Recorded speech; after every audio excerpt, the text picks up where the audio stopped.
Dear viewers, today we're going to be talking about the G20 Foreign Ministers and Finance Ministers meeting and India's role in it.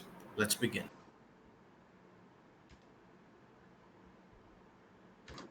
Well, in the last few weeks, the G20 finance ministers and foreign minister meetings have happened. This took place in India, which is holding the presidency for this year. And uh, it's basically happening 1 year after the Ukraine war between. Unfortunately, the most important issue at the meetings, and and I want to talk about how India navigated this meeting and what I think India gained from it and what India lost from it.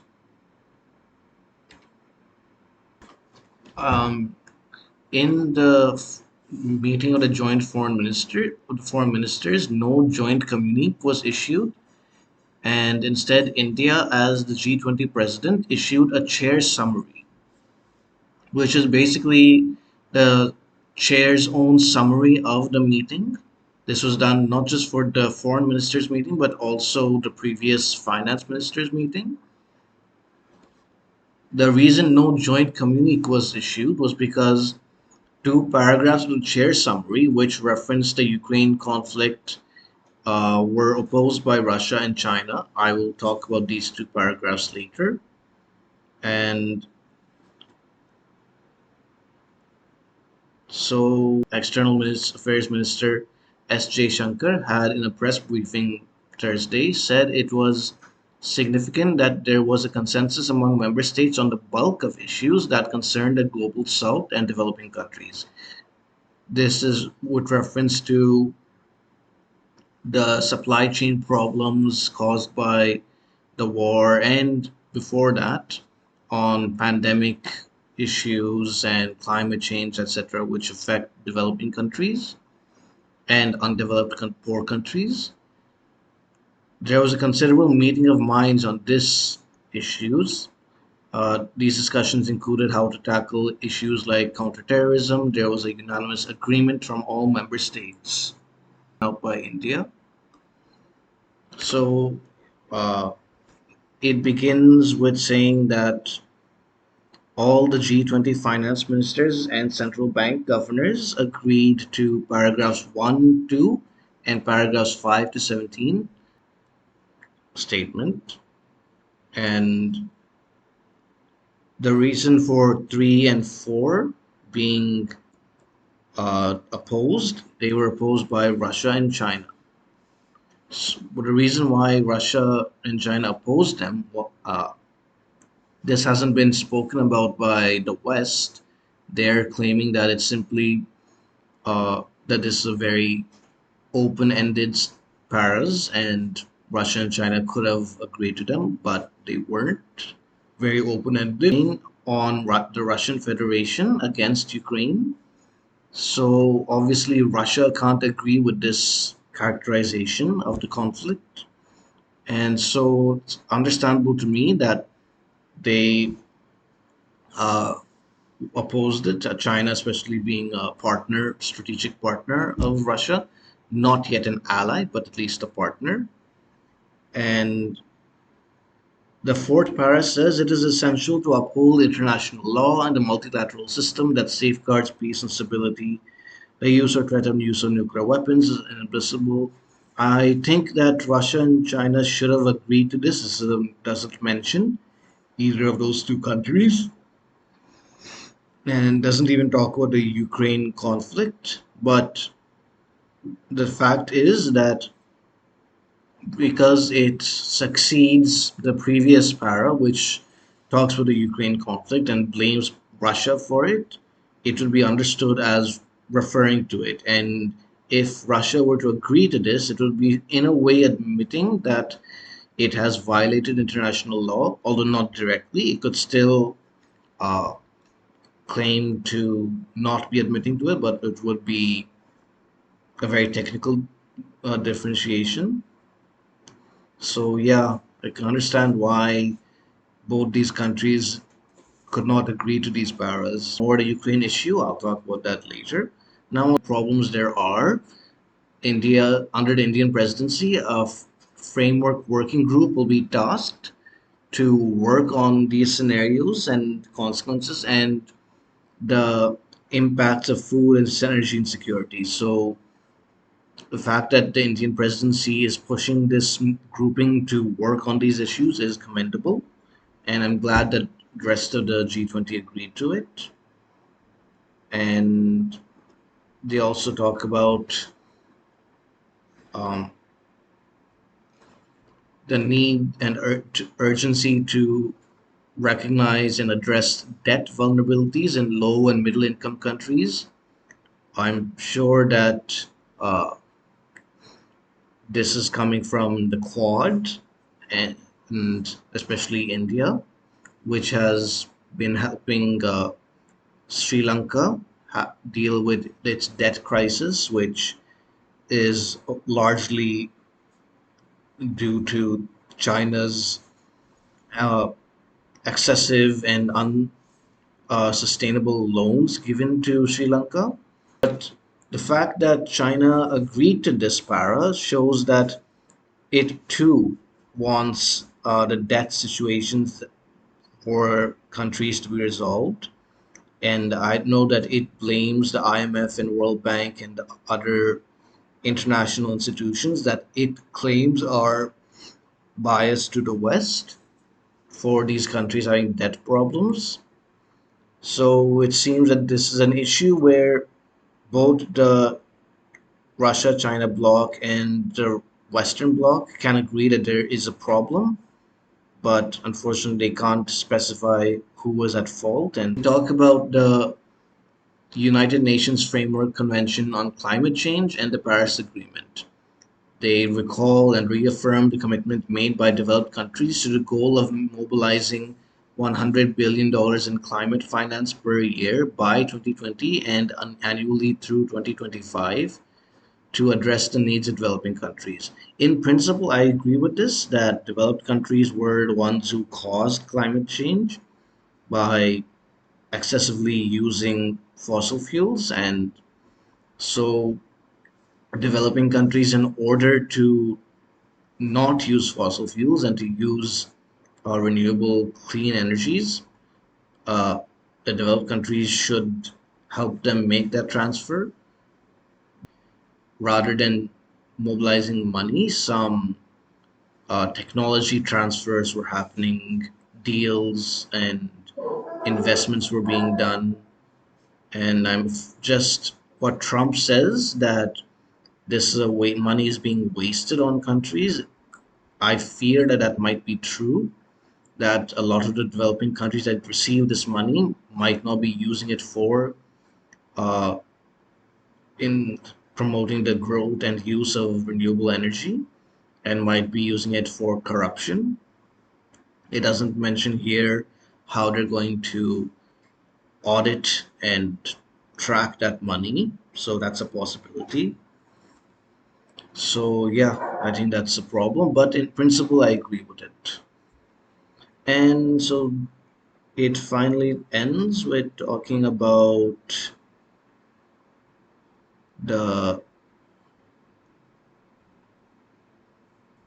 the Financial Action Task Force, which is the world body responsible for um, taking action against crimes of money laundering, terrorist financing, narcotic financing, etc. And so they say that we recognize the pressing need for the international community to step up its efforts to effectively combat money laundering, terrorism financing, proliferation financing, to enhance the integrity and resilience of the international financial system. So, this is the chair's summary and outcome document for the foreign ministers meeting, which took place after the finance ministers meeting. This, like the finance ministers meeting statement, the paras 3 and 4 talk about the Ukraine war. Paras that a joint communique was not issued in the foreign ministers meeting. They talk about strengthening multilateralism. The existing international governance architecture has played a key role in promoting international cooperation on global issues. This is something that Prime Minister Modi spoke about global governance that has been at play since the Second World War.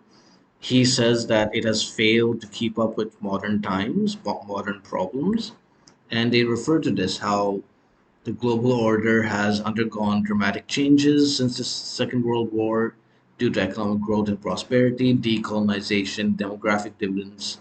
This is, I can be bet like a lot of money that this term demographic dividends was introduced by India and technological achievements, etc.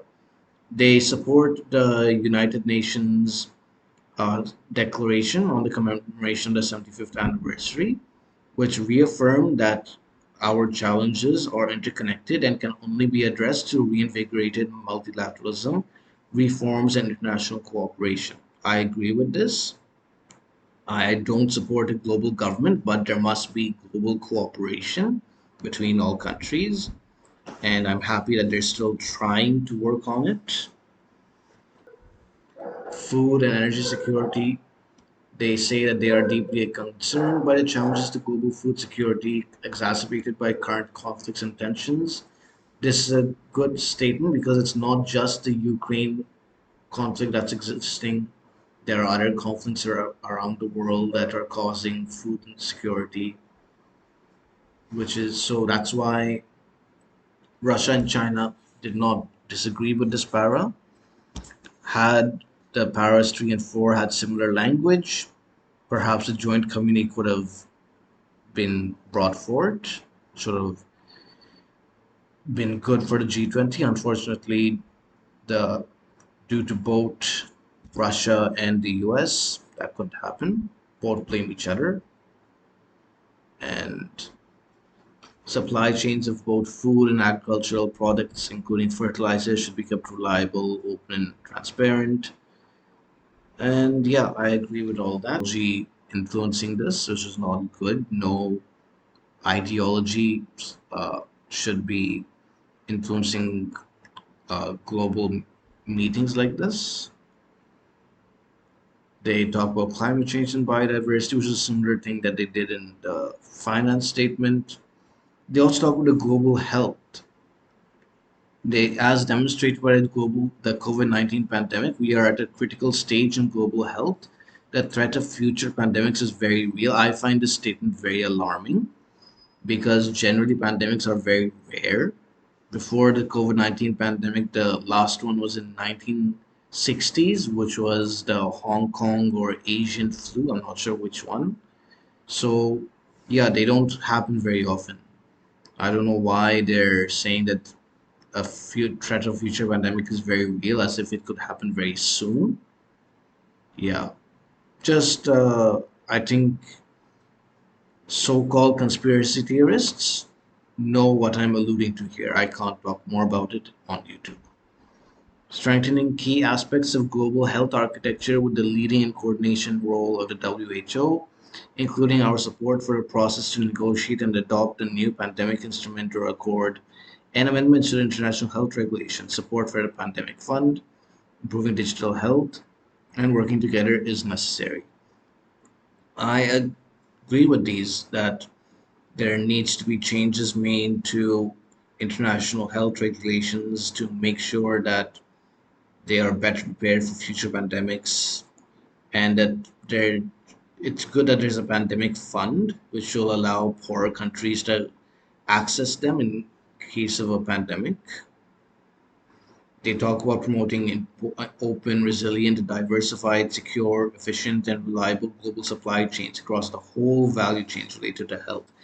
This shows that they no longer want to keep uh, most of the medical technologies and supplies in one country, like it was with China.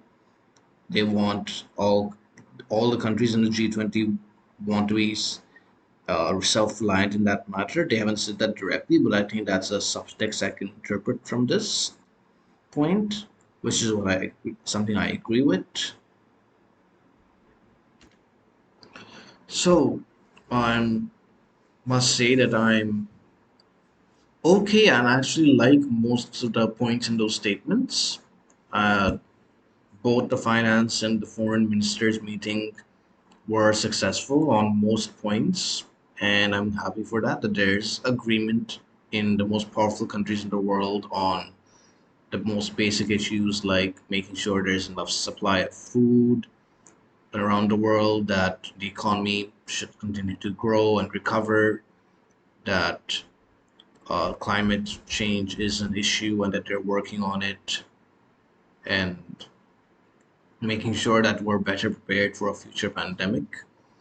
So, yeah, I'm glad that they're taking care for these issues and hope that uh, this will uh, be followed through into the G20 summit, which will take place in September.